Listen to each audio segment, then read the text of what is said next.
실투자금 9천만 원에서 월세 800이 가능합니다. 큰일 났네. 9천만 원 투자해서 800만 원 나오게 생겼네.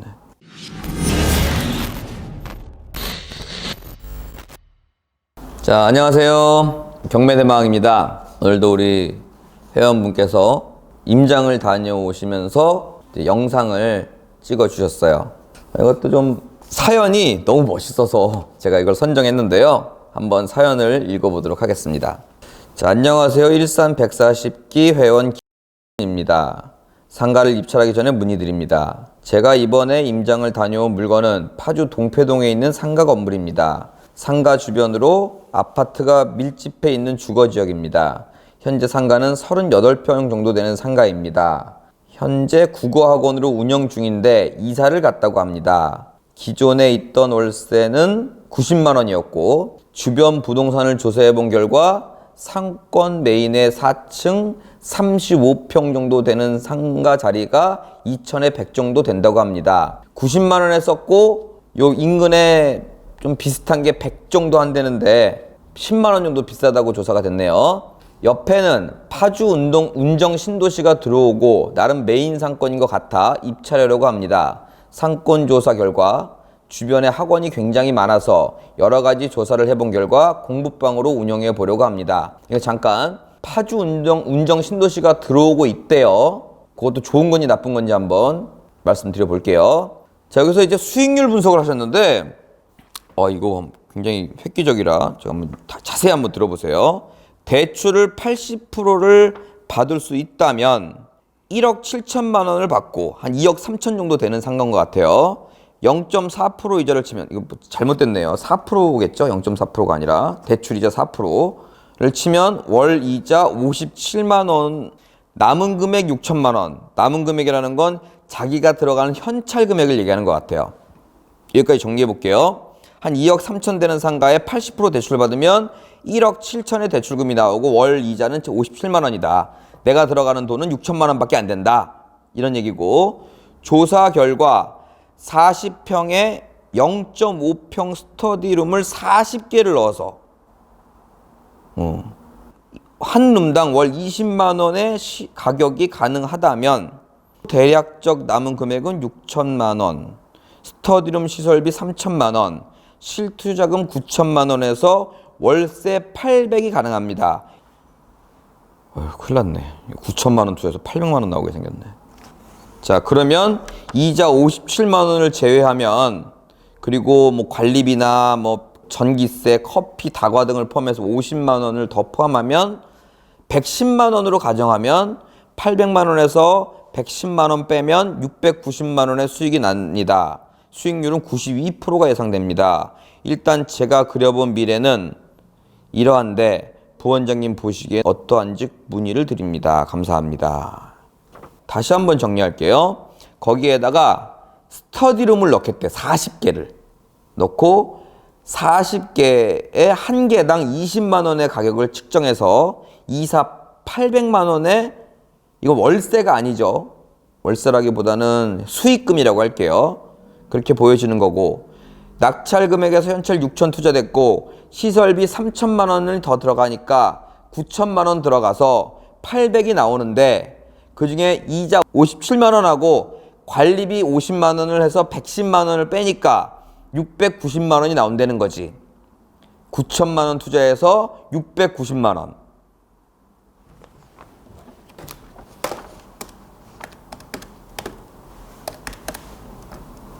(9천만 원) 투자해서 690만 원. 맞네요. 92%. 야, 92%까지. 제가 이제 대출 레버리지를 활용해서 잘 나온다라고 하는 게, 이거는 일반적인 상가랑 비교하면 안 됩니다. 초전문가가 하는 상가가 한 60% 정도 수익률이 나옵니다. 근데 이분은 이제 92%를 꿈꾸고 있는 거예요. 자, 그러면 어떻게 해야 내가 마무리를 져줘야 되나? 뭐 신랄하게 깔까? 아니면은 해보시라 그럴까? 자, 바로 볼게요. 자, 동패동 웰스피아라는 상가고요. 4층 406호에 1개, 2개 호수가 나온 거네요. 38평 실평수 기준이고요. 4억 6,500만 원에 두 번 유찰돼갖고 2억 2,700. 아까 2억 3천으로 계산한 이유가 반올림해서 이렇게 된 것 같습니다. 이렇게 나와 있는 상태예요. 쭉 보니까 뭐 특별히 권리 분석할 것도 없습니다. 너무 쉬워요. 그런데 공통적인 점을 하나 알려드리도록 하겠습니다. 일단 등기부 다시 한번 떼어보셔야 됩니다. 제가 경매 당일날 한번 더 발급해라 이런 말씀 드렸고요. 그리고 이런 복합 또는 뭐 집합 건물 이런 것들은 관리비 체크하셔야 됩니다. 관리비가 아주 많이 밀리고 이런 거는 별로 없는데 그래도 추가적인 금액이 될 수 있으니까 뭐 법적인 문제는 전혀 없으니까 수익률만 계산하면 될 것 같아요. 수익률 계산해서 임대를 놓는다는 가정을 한번 해보는데 영상 한번 다시 한번 체크하겠습니다.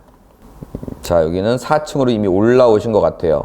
저 정면에 보이는 국어마루, 여기가 경매가 나온 상가다. 근데 지금은 이사를 갔다. 근데 저는 이사를 갔다는 거에 있어서 수익이 잘 나고 있다면 이사를 안 가고 재계약을 하지 않을까, 그런 목표가 있지 않을까라는 생각이 드는데 거기서도 살짝 좀 기분이 덜 좋습니다. 이렇게 돌아서 한번 이렇게 보셨네요. 자, 여기 잠깐 멈춘 이유는 이 사연 주신 회원님한테 좀 죄송한데요. 명가 중국 전통 마사지 있죠. 이 경매 낙찰됐습니다. 이렇게 돌아가면 또 하나의 사무실이 있어요. 낙찰됐습니다. 아마 작년에 2건 다 낙찰된 걸로 알고 있는데 지금 이게 몇 호였냐면 406호 외 1호, 406호와 407호거든요. 405호, 404호 다 낙찰됐습니다. 그러니까 경매가 그 층에만 작년 올해에서 총 4건이 진행되고 있다. 경매가 많이 나온 물건이다 라고 해서 너무 나쁜 물건이다 라고 판단하시면 안 됩니다. 어떤 지역이 있어요. 여기는 막 뭔가 변화하는 동네예요. 이 동네는 수십 년간 그냥 농사만 짓는 시골이에요. 전자가 경매가 많이 나와요? 후자가 경매가 많이 나와요?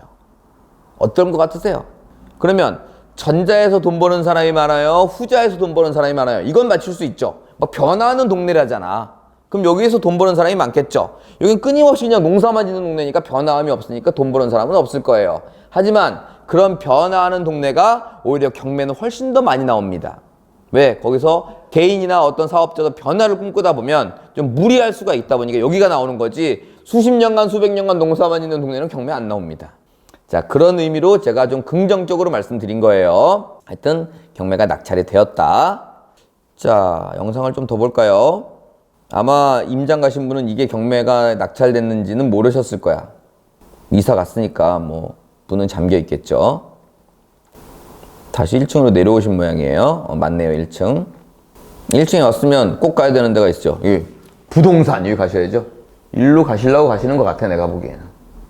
부동산. 복도를 돌아서 1층에 꼭 가셔야 돼. 또 있죠. 여기 관리사무실. 일로 가시려는 분에. 관리사무실 왜 가신다고요? 미납관리비. 그리고 미납관리뿐만 아니고 관리사무소장님이 좀 오지랖도 있고, 그리고 또 오래되신 분들이라면 이것저것 얘기를 많이 해주실 거예요. 부동산이나 이런 데서 관리사무소나 이런 데서 충분히 한번 탐문을 해보셨으면 좋겠어요. 자, 이제 여기까지 보고 지도를 한번 볼게요. 자, 여기가 이제 나름 메인 사거리고 한 블록 들어와서 여기 있는 거예요. 제 기억으로는 4차선에 붙어 있는 건물이고요. 여기에는 보시다시피 다 아파트예요, 주변이. 그래서 이 아파트 상권에 나름 괜찮은 상권으로 이루어져 있어요. 여기가 이제 요거밖에 없어요, 여기 상권은. 그래서 제가 느낌을 말씀드리자면 좋지도 나쁘지도 않은 그냥 무난한 자리, 이렇게 보여져요. 근데 아까 사연에 뭐라고 나왔냐면 요 인근에 또 다른 신도시가 들어오고 있대요. 그럼 여기가 더 좋아지냐 또는 더 나빠지냐, 새로운 게 들어오니까 제 생각에는 아무 영향을 미치지 않는다. 거기는 거기 상권대로 또 이루어져 갖고 거기 사람들은 거기로 간다. 그래서 그냥 무난한 자리다라고 생각이 들어요. 그러면 여기 사연 주신 분의 이제 그 수익률을 한번 해봐야 되겠죠. 이분은 지금 스터디룸이라는 걸 계획하고 계시는 거예요.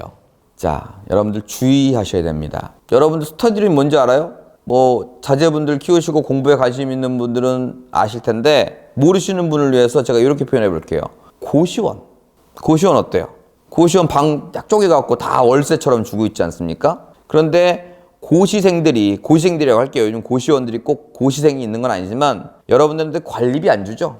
그냥 딱 측정된 금액만 주죠. 보증금 안 주죠. 그리고 이용하는 편의시설은 제가 다 이용을 하죠. 그리고 여러분은 일반 건물의 임대인처럼 그냥 본인의 집에 있으면 통장으로 딱딱 꽂히는 게 아니라 거기에 일손이 또 필요하겠죠.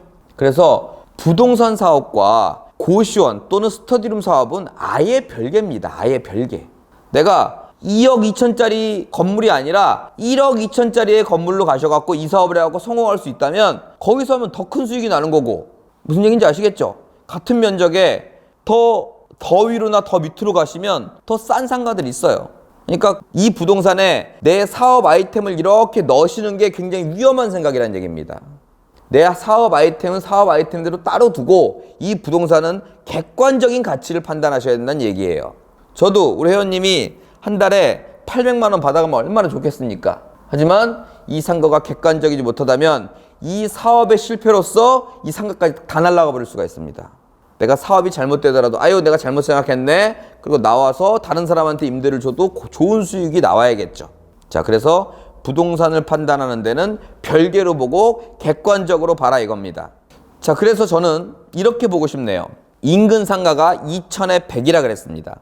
그러면 내가 잘 돼갖고 800만 원 이상 수익이 나오면 뭐 더 할 말 더 없고, 내가 망해서 나갔는데 그럼 100만 원이라도 받아야 된다. 그럼 이 100만 원의 수익금은 이 최저가 기준 또는 경매가 기준으로 좋은 거냐 나쁜 거냐 이걸 따져야 된다는 얘기입니다. 그걸 따지려면 그 상가와 유사한 상가들 하나만 볼 게 아니라 여러 개를 보셔야 된다는 얘기예요.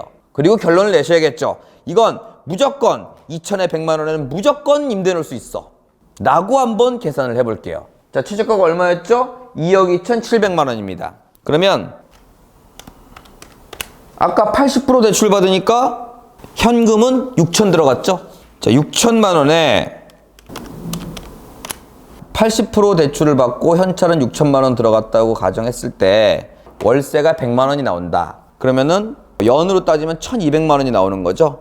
그러면은 6천만 원에 얼마예요? 20%네요, 20%. 20%면은 1,200만 원. 좋아요. 그럼 20%도 적은 금액이 아니죠? 어디 가서 일반 매매나 분양으로 20% 수익률이 난다라고 하면은 아마 뻥일 가능성이 높을 거예요. 하지만 이걸 입찰해서 20%가 난다면 굉장히 좋은 결과다라고 말씀을 드리고 싶어요. 자, 그래서 92% 이렇게까지는 좀 사업적인 거고, 부동산 객관적인 가치는 20% 정도의 수익률이 나오는 거니까 20%의 수익률을 90%로 올리는 건 내 몫이 아니고 우리 회원님 몫이다, 별개다 라는 말씀을 드립니다. 자, 그런데 제가 이제 걱정이 돼서 마무리를 아직 안 짓고 20%도 좋은 거다 이렇게 마무리를 지었으면 좋겠는데 좀 걱정이 돼서 한 말씀만 더 드릴게요. 여기가 분양가가 한 이 정도 됐었어요. 감정가. 그렇다는 이야기는 분양가보다 시세가 떨어졌다는 얘기입니다. 그럼 너무 낙천적인 분은 또 이렇게 생각한다? 야, 옛날에 분양받은 사람은 4억 6천에 받았는데 난 2억 3천에 산다. 와, 싸게 산다. 이렇게 생각하시는 낙천적인 분이 있는데, 조금만 더 생각해보면 옛날보다 거래 금액이 떨어졌다라는 얘기입니다. 제가 무난한 상가라 그랬죠? 여기가 학원 많다고 여기 사연 주신 분이 했는데 맞아요. 맞는데 은근 공실도 많아요. 그래서 100만 원에 내놓으면 바로바로 나가느냐? 안 그래요. 좀 오래 걸립니다. 오래 걸리는 거를 못 참겠으면 어떻게 해야 돼요? 임대료를 내려야겠죠. 약간 그런 분위기입니다. 100만 원 받기가 만만치 않다, 결론은. 그래서 최저가 정도 써주면 모를까, 저기서 더 써갖고 경매를 낙찰받는 건 부동산 전문가가 객관적으로 보기에 썩 탐탁치 않다 해서 맞춰도 되겠죠.